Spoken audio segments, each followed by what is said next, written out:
você não entenda, muito provavelmente não, porque que Deus usou o pastor Satírio e justamente na hora de cantar, tu não morrerás enquanto o Senhor não cumprir em ti, Ele segurou na minha mão. Eu estava nos Estados Unidos final de semana passada, ministrando no CONAD, Congresso Nacional das Assembleias de Deus, e saí de Orlando na segunda-feira para chegar no Brasil em casa na terça, e decolamos em Charlotte para Carolina do Norte, para o Rio de Janeiro, e com 1h30 de voo o piloto anunciou que precisava retornar para um pouso emergencial, porque um dos motores da aeronave havia parado de funcionar. E depois de 1h30, 2 horas, voando em círculos para esvaziar os tanques de combustível, nós pousamos cercados por viaturas do Corpo de Bombeiros e ambulâncias e tal. E eles resolveram consertar a aeronave para decolarmos novamente na mesma aeronave. Não havia outra, segundo eles, disponível. Alguns passageiros não quiseram embarcar mais. E às 7 da manhã nós reembarcamos. Com 45 minutos de voo, o novo piloto anunciou que teria que fazer um pouso emergencial, porque as turbinas estavam superaquecidas e os tubos já estavam dando sinais de início de incêndio. Mas ele precisava esvaziar os tanques de combustível, e isso duraria em média 3 horas de voo, porque o pouso na condição que estava não seria permitido. E nós voamos em círculos sobre uma área deserta por 5 horas e 15 minutos, esvaziando o tanque, enquanto mulheres desmaiavam, choravam, gritavam. Em algum momento o piloto disse: senhoras e senhores, a nossa situação é grave. Não há condição de chegarmos a Charlotte. Vou pousar onde for possível. Meu filho estava comigo, estava dormindo. E eu ajoelhei no banco da aeronave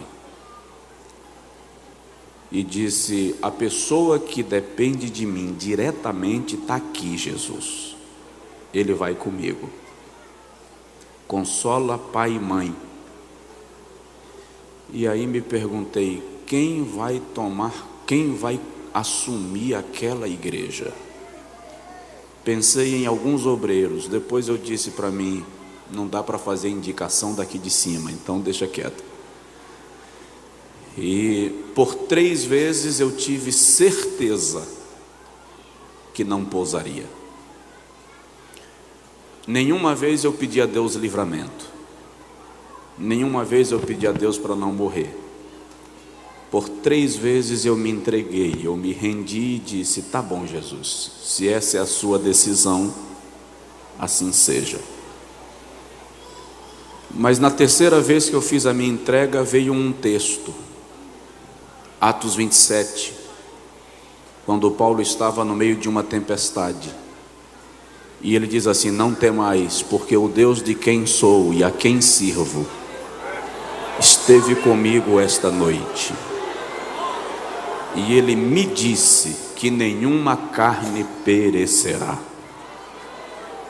Quando esse texto veio à mente, eu alonguei, não sei como, mas vai pousar. Pousamos outra vez cercados por Corpo de Bombeiros, gente passando mal. E eu disse ao pastor que estava comigo: Deus nos quer em Charlotte hoje, eu não viajo mais hoje. E liguei para um pastor, pedi que ele nos pegasse no aeroporto, e remarquei o voo para o dia seguinte. As emoções ainda não estão boas. pessoal da igreja em Feira não queria que eu viajasse para cá. Pastor, o senhor tem que descansar, o senhor tem que ir para a praia, olhar o mar, não viaja. Diz que ele tem que ir. Segunda, a gente descansa. E quando o pastor me pegou no aeroporto em Charlotte, eu disse para ele: o que está acontecendo? E ele disse: por quê? Eu disse: porque eu não vim passear em Charlotte. De alguma forma eu sei que Deus me quer aqui hoje. E ele disse: a minha filha de 12 anos amanhã vai submeter-se a uma cirurgia no coração. E eu falei com ele: eu não sei se Deus me trouxe aqui para, orando, a tua filha ser curada, ou se Deus me trouxe apenas como sinal, mas eu estou aqui. E orei pela menina, e no outro dia ele saiu para o hospital e eu saí para o aeroporto. No final da tarde, quando eu liguei para ele, eu perguntei como estava a criança, e ele disse: o médico resolveu fazer alguns exames antes da cirurgia. E quando saiu da sala de exames, olhou para a gente, para toda a equipe médica, e disse: a menina não tem nada, não precisa de cirurgia. E liberou a menina para casa. Eu até brinquei e disse: mas não precisava derrubar o avião para eu orar pela tua menina, né? Era só falar que eu não embarcava, eu não viajaria, estava resolvido o problema. Então, quando o pastor Satírio cantou e disse: tu não morrerás enquanto o Senhor não cumprir em ti todos os sonhos que Ele mesmo sonhou para ti, não foi apenas um louvor, foi uma profecia. Como eu disse, as emoções ainda não estão bem, ainda está uma coisa assim meio desorganizada. A primeira noite, essa semana, que eu dormi sem ter pesadelos, foi essa última noite. Eu cheguei 12h30, já na madrugada. O pastor Joab me disse: descanse, durma e deixe para pregar à noite. Foi a primeira noite de sono essa semana, sem 5, 6 pesadelos numa noite só, devido ao trauma.